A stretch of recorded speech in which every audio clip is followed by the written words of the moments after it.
I was supposed to be terse, but in honoring Mr. Hoover here, what I'm about to say is for an audience that also can't be here tonight.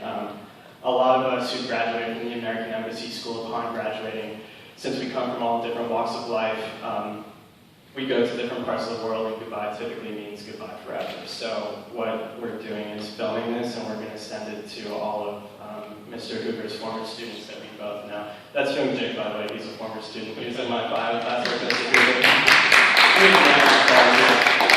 So in that respect, I'll do my best to be terse, but I would also like to give Mr. Hoover justice in my introduction, so please bear with me.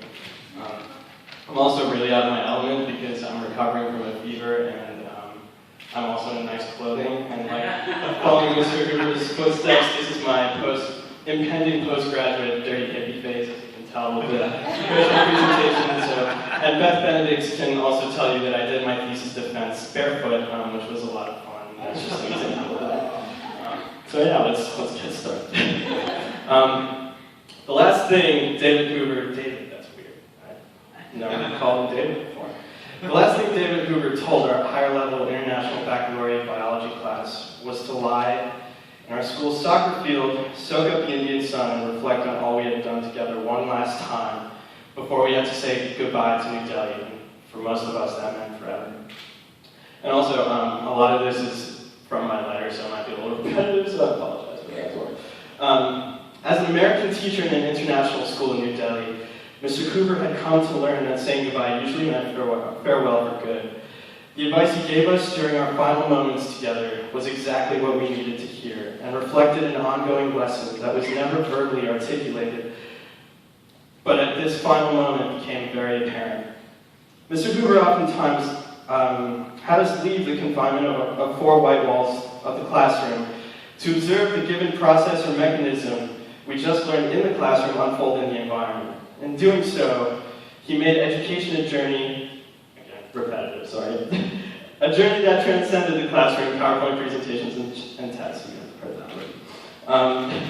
For Mr. Hoover, the context in which the lesson was taking place was as important as the material itself, for one ultimately defined competence in the other. His advice allowed me to realize that any experience is important, as the access we have to the breadth of knowledge gained from a given experience only lasts for a fleeting moment. It is our motivation to embrace the moment we are in that allows us to truly access the many lessons that come with that given moment.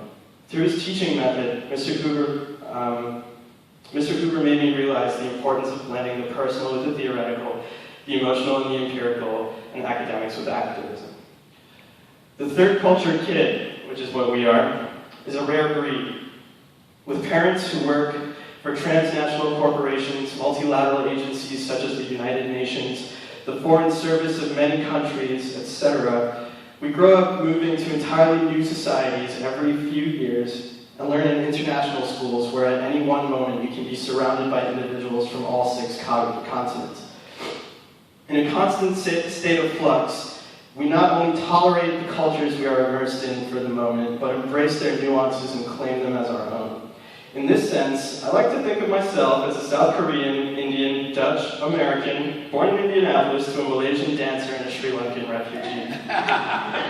But it gets more complex than that. The perceived downside of the life of a third culture kid is that one's upbringing is in a constant state of flux, is that it does not allow for full ownership of any particular culture. We are assemblages of a variety of forms, histories, and identities, without a single root in any of them. It is because of this that my return home to Indiana, where I did not have a community formed by the beauty of differences and diversity, was where I had the biggest culture shock of my life. A lack of rootedness may foster sentiments of alienation, especially in a highly regimented and scripted environment such as the pod. And that's not to attack the pod, it's a good thing, it's just I'm not used to it.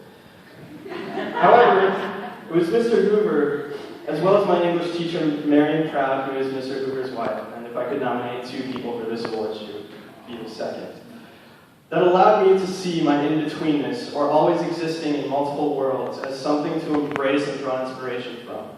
The last moment I had with Mr. Hoover, around this time 4 years ago, I thanked him for all that he had given me.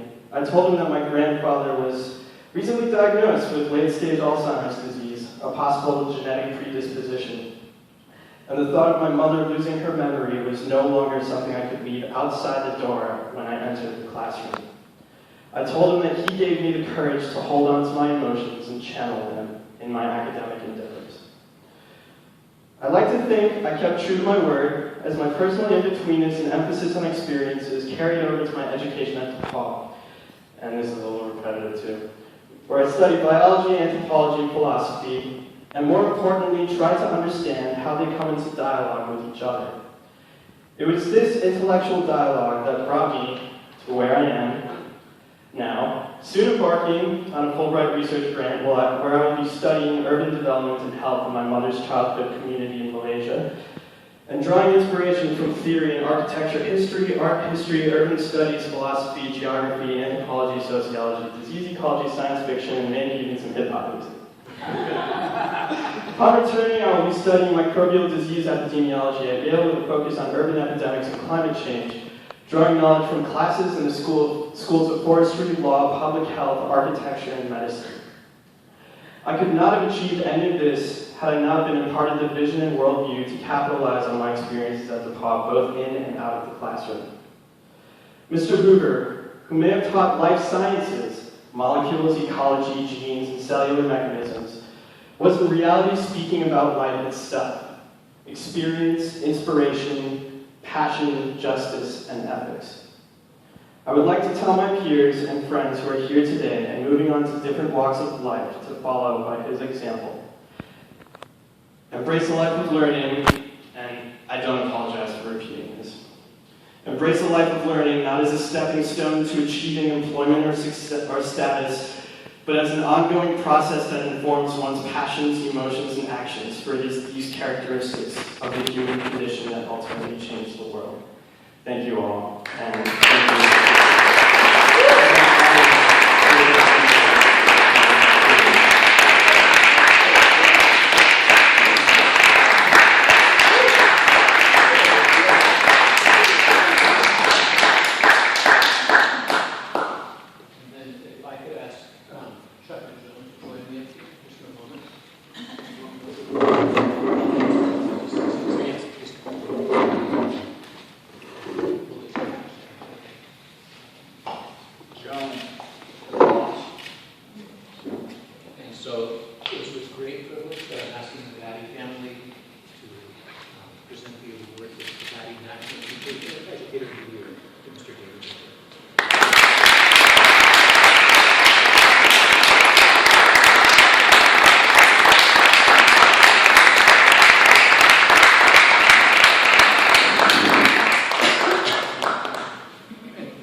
And so I can't claim the issues with my voice crackling will be a problem of something other than emotion.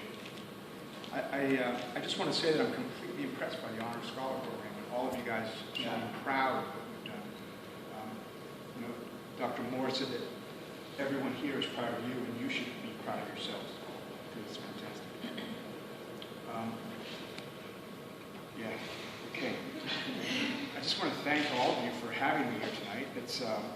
I'd really like to start by thanking Mr. and Mrs. Batty and DePaul University for sponsoring this award. It's very rare for formal recognition of teachers such as this.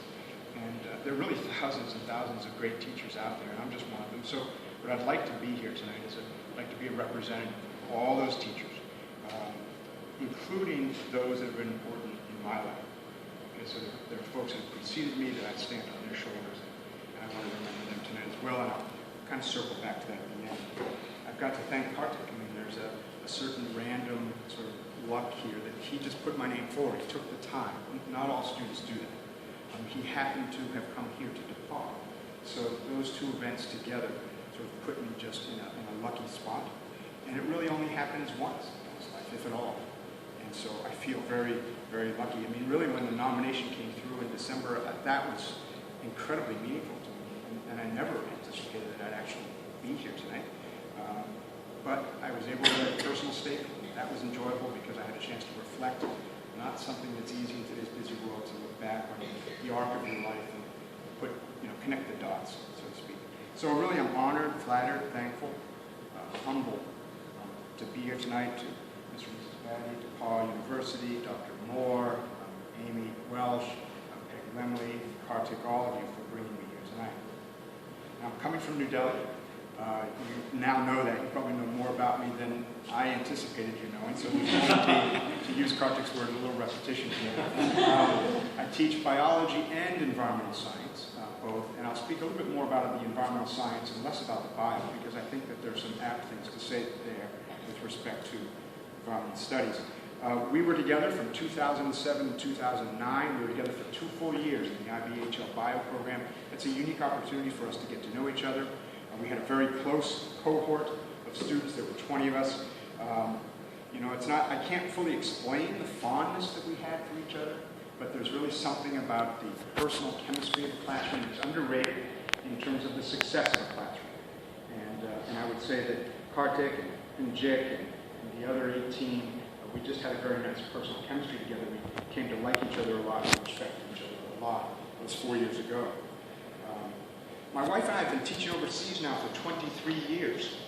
We started, as you heard, in Zaire.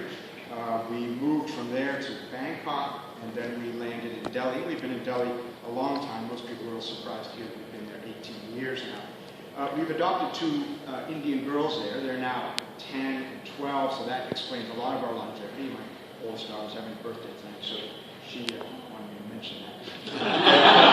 Her 12th birthday today. The school that we've come from is a school of 1,400 students, K-12. We represent more than 50 nations. It's called the American Embassy School, but that really doesn't describe the school that well. We serve a transient business diplomatic community. The schools like this. AES is just one of them. They're excellent schools. Class sizes under 20 for sure. Resources for good equipment and motivated students from very supportive families. Overseas living for me and my wife has brought lots of opportunities. We observe locally interesting phenomena, monkeys on the roof and hired elephants for birthday parties, but we also observe some globally profound phenomena as well. The world's population in 1990, when we left for Zaire, was just over 5 billion people. And now, all those years later, we're looking at 7.2 billion people, and that hasn't gone unnoticed. Much of that growth has occurred in Asia and Africa, places where we've lived. Inexorably, in our 18 years in India, in Delhi, we've witnessed McDonald's, the arrival of McDonald's, KFC, ice skating rinks, if you can imagine, in malls. Okay, it's 108 degrees there today. We could ice skate today. We've seen the development of the Tata Nano, which is a car with a $3,000 price tag that makes owning a car possible for many Indians. We've seen remote villages in Himalayan mountains gain electricity from having had none.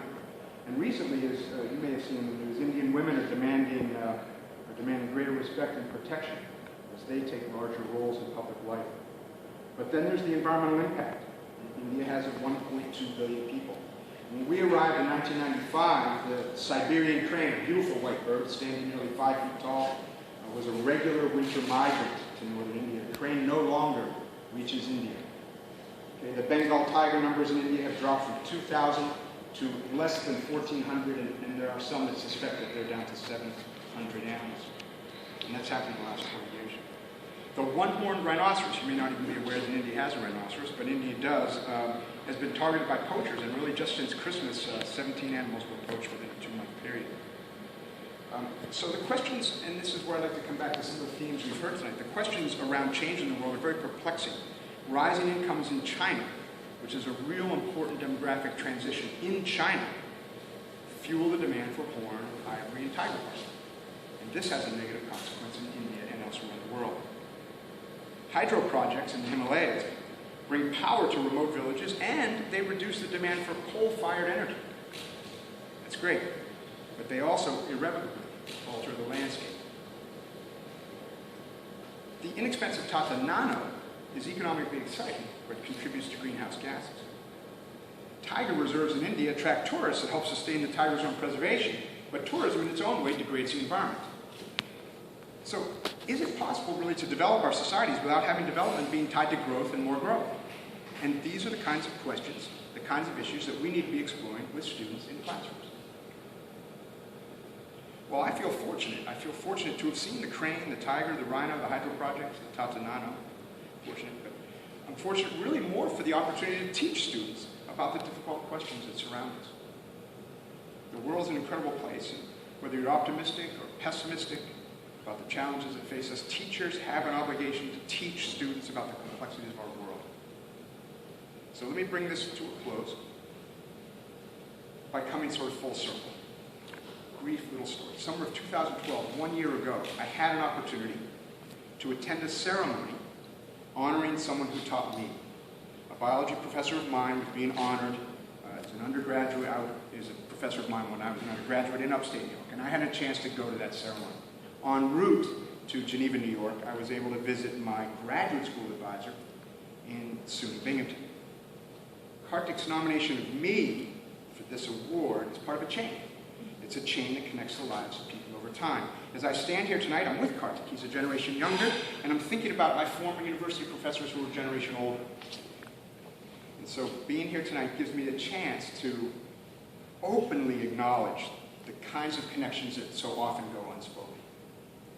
To receive the Batty National Educator Award tonight is both affirming and daunting. And I'm deeply honored to accept the award, and I'll do the best I can to meet with high expectations. Thank you. Thank you.